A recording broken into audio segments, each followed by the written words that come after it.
Ladies and gentlemen, please welcome another good friend of my grandfather, Miss Madeline Anderson.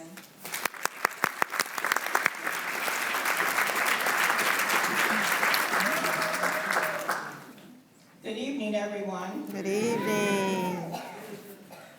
After Dr. Martin Luther King's assassination in the spring of 1968, those people who controlled the airwaves suddenly had a revolutionary idea.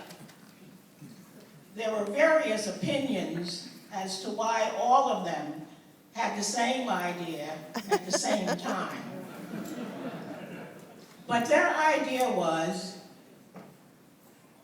to, at last, produce and direct films about Black people. This was a revolutionary idea because before Martin Luther King's death, I worked at the National Educational Television station, at that time it was called NET, and I had worked there for 4 years before King's death, and I could count on one hand the number of films that I had worked at in that time.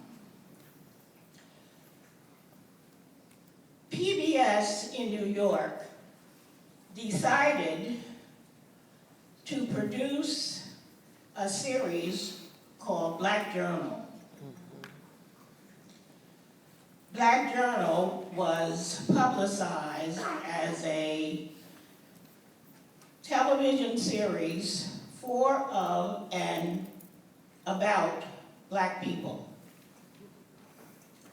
After a slightly rocky beginning, they initiated a nationwide search for a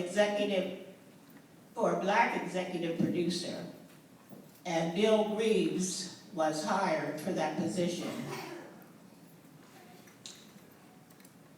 At our first meeting, Bill told us his vision for the series. He also told us that the work would be hard because of budget constraints and time. And the one outstanding thing that he told us that inspired us was to do the best that we could, be as creative as we could be, and tell the truth. He told us that for us Black people, this would be the golden age of television. And Bill was right. The fact that they chose Bill as the executive producer was an unusual choice because of his background as a performing artist and a filmmaker. Before, I had only worked with writers. So Bill's choice was unusual, but it was a good one. Bill had a vision for the series that included not only Black people in the United States, but Black people in the world. And it made the series a very unusual and timely series because all over the world, Black people were beginning to fight for their independence. The series was a big success. The viewers praised it for its content and information that Black people had never had before, broadcast on television. We won Emmys and other awards, and we also won awards from our peers in the television industry because of our technical expertise. I worked on the series as one of the staff film editors, but from time to time, Bill would assign me to do little films. These little films were made of existing materials or stock footage, and he was always pleased with what I did. So this encouraged me one day, and I went to Bill with a proposal to do a longer film. I wanted to make a film about Malcolm X, a tribute to Malcolm X, because it would be the 4th anniversary of his death. I wasn't surprised that Bill said yes, and I was overjoyed.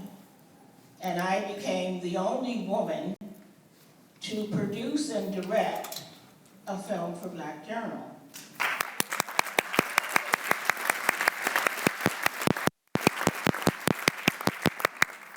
You never know what you're doing at the present time, how much it's going to affect your future. But I will say this one thing that was true of my work on Black Journal.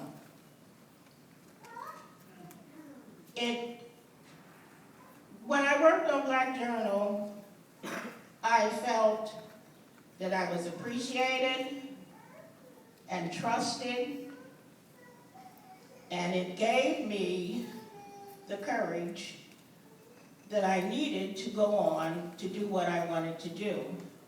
I believed I could fly. And I did. I went on to reach the pinnacle, the top of my career. And I thank Bill because he gave me my wings. Thank you, Bill.